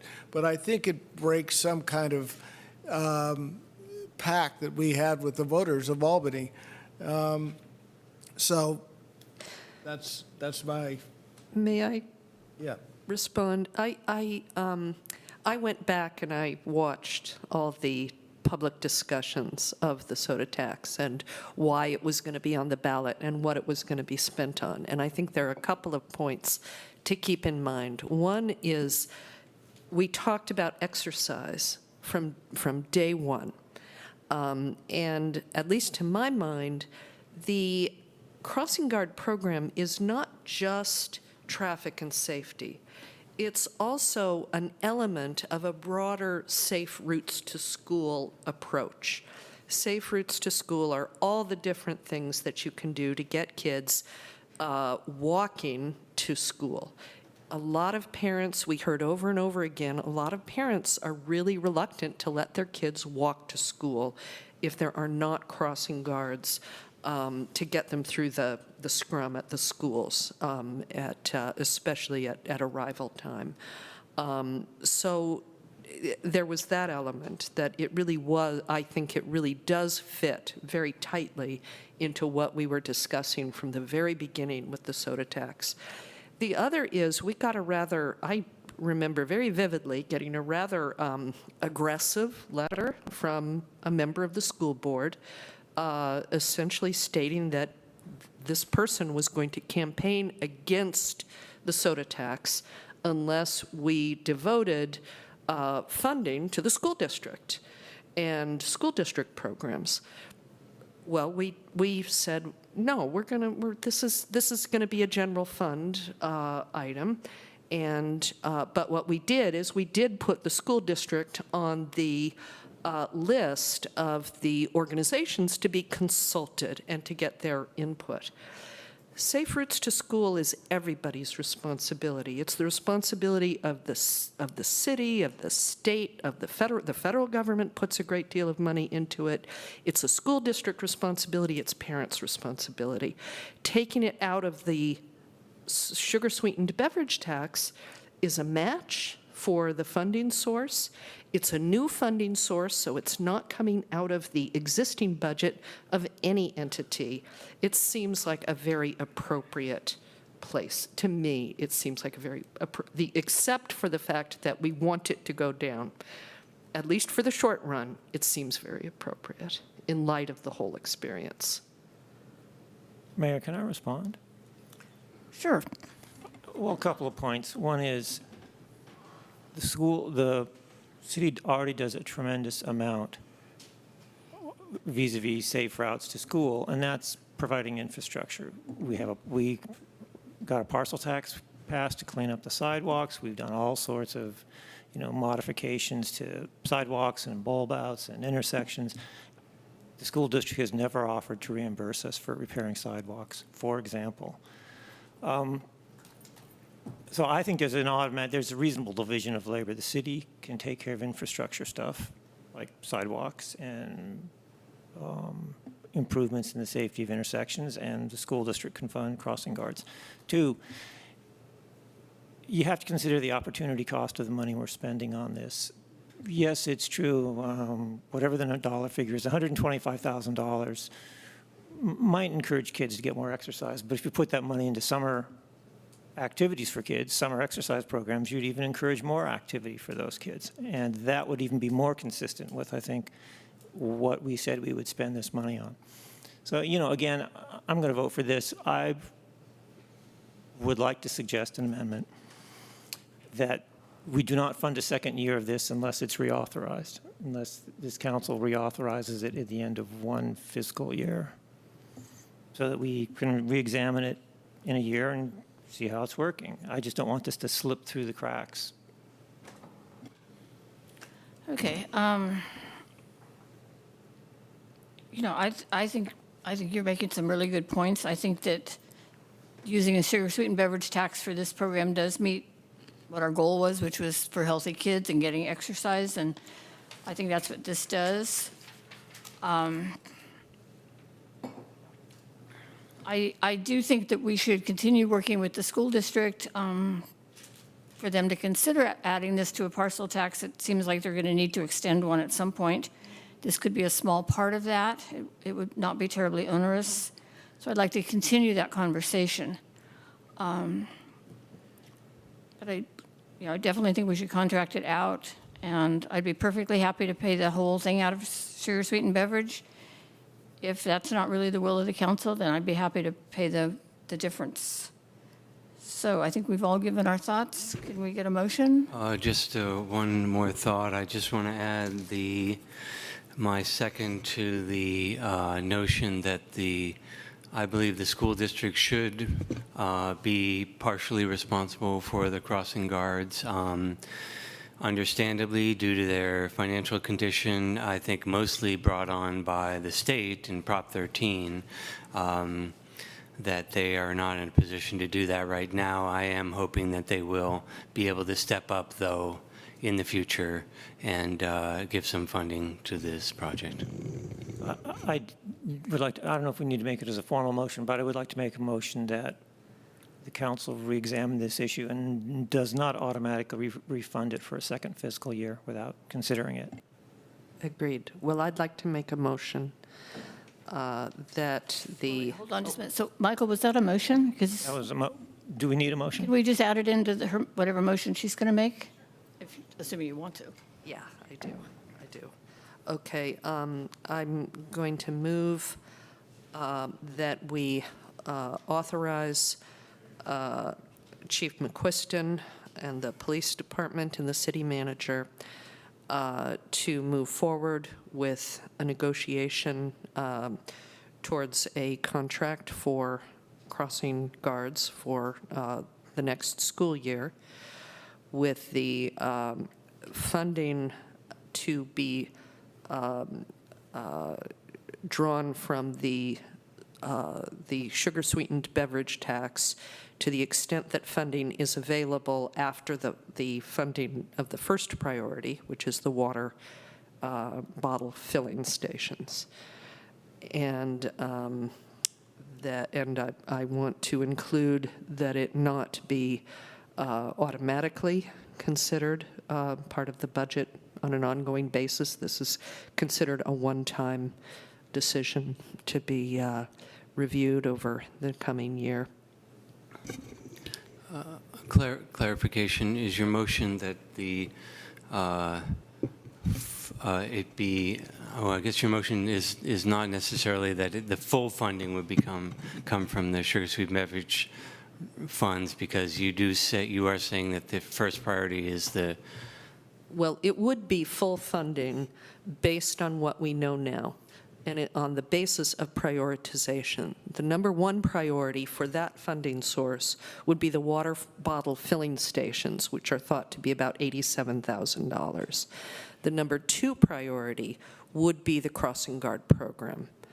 And then the other items, the educational campaign to encourage people to drink water, the nutrition class or cooking class, and the physical exercise class or classes, those would be lower priorities than the crossing guard program.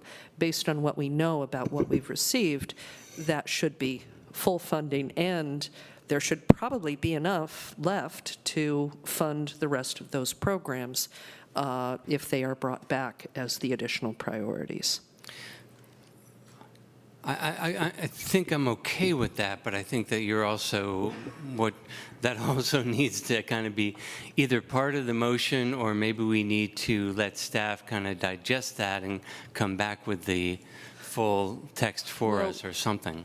As I understood it, with the sugar-sweetened beverage tax, we really didn't adopt my understanding was we didn't adopt a spending plan. We reviewed a staff-proposed spending plan and asked the staff to come back with prioritization. So what I'm trying to do with this motion is prioritization, saying water bottle filling stations first, crossing guards second, and then the rest of these projects third. And by good fortune, it appears that we have enough money to fund all of them. But it will be up to the staff to come back with the budget to talk about how things get spent. But in any event, the motion would be to authorize going forward with the contract. So if we're able to fully fund all of these, why do we need to make this the second priority item?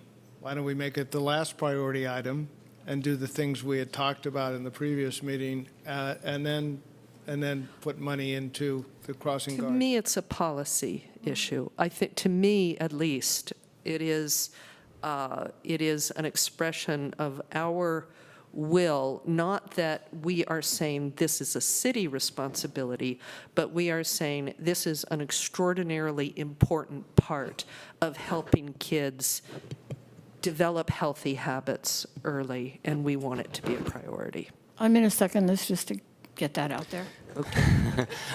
Clarification, I have to disagree that we did not adopt an expenditure plan. I believe we did indeed adopt an expenditure plan. Is my understanding. Can staff clarify?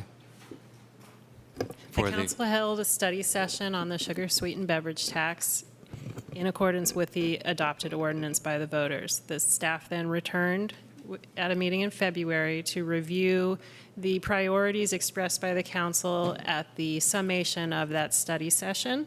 So what was presented to you is what you have in front of you in this attachment to your staff report. And the direction given was that staff incorporate that into the June budget update as we encumber these new revenue sources as well. That would be the next opportunity for the council to prioritize, and if there is an issue or a concern with what had been proposed, to validate or invalidate that proposal. So incorporating the crossing guard funding into this at this time, again, allows us plenty of time in advance of our June budget report to you to consider that priority as well. Okay, great. So we can consider your motion, and then all the rest is direction to staff to come back with more formal documentation about the prioritization, et cetera. That's my understanding as well. All right. I do feel at some point we have to actually adopt an expenditure plan, because we made a big deal out of that when we were doing the sugar-sweetened beverage tax, that we were going to have an expenditure plan, but that will be something the day we adopt the budget. Could we possibly perhaps soften the language, instead of saying it's a one-year program, just to simply say review it in a year? That's my intention, yeah. So could you read the motion again, please, Ann? Or read the motion? To authorize the police chief and the city manager to engage in discussion and negotiate as appropriate to contract the crossing guard service for the 2018-19 school year, with funding to be drawn from the sugar-sweetened beverage tax up to the availability of the fund, and that the program to be reviewed in 1 year. Okay. Any last comments? Yeah, just one comment that the city manager in negotiation be cognizant of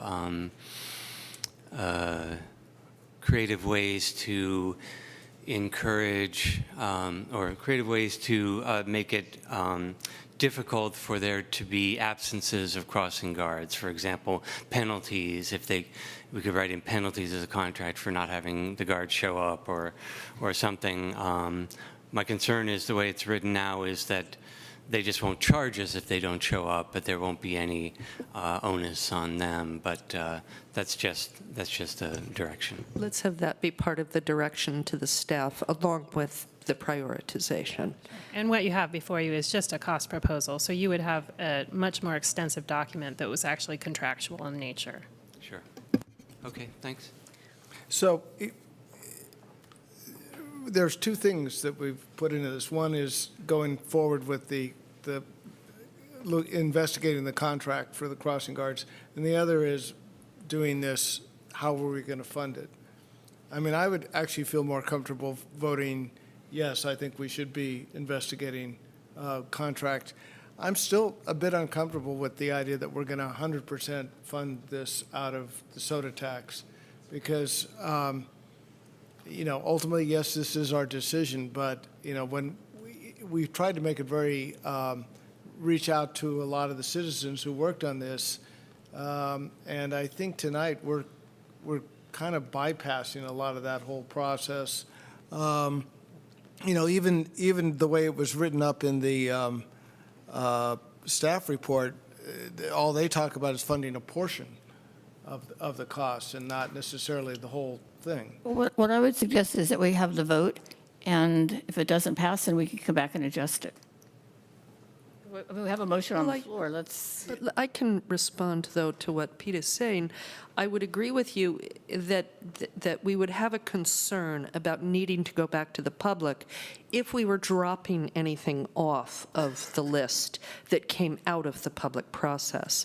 But because of the good fortune of having this large income from the sugar-sweetened beverage tax, it's not necessary for us to do it. Next year, we'll have a much more difficult and serious problem about the school board's share, whether the University Village needs to contribute, and how we prioritize the sugar-sweetened beverage tax. But for this year, we can cover everything that the citizens supported and that made it through the public process. So I just don't see it as a problem. But I'm more sympathetic to Pete's concern here. I don't know how I will vote, but I'd be much more comfortable with using the SSB tax monies to cover only a portion. However, as when we review the budget, in that council meeting, we'll have another chance to have this conversation and redirect staff if that makes sense. We can also vote tonight just to say we will fund this out of general fund monies, and we'll see what we have when it comes time to do the budget. And we can talk about the allocation between SSB monies and other general fund monies at that time. It's all general fund money at this point. Point of clarification on the ordinance that was adopted as the sugar-sweetened beverage tax. There is a whereas clause that says this general tax will provide revenue to be available for the general governmental needs of the people of Albany. Ready to vote? Councilmember Barnes? Yes. Councilmember Moss? Yes. Councilmember Pilch? Yes. Vice Mayor Nason? Yes. Mayor McQuaid? Yes, and the motion carries. Thank you.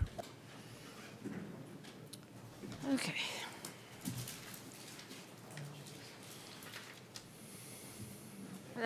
That brings us to new business, of which we have none. Are there any future agenda items anyone would like us to add at this point?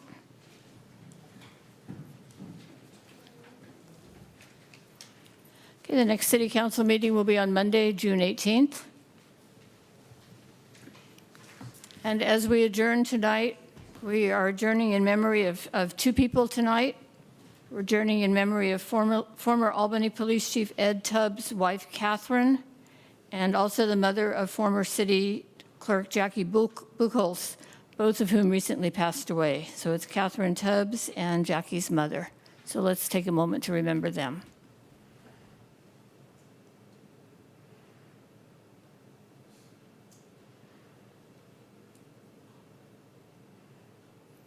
And with that, we are adjourned.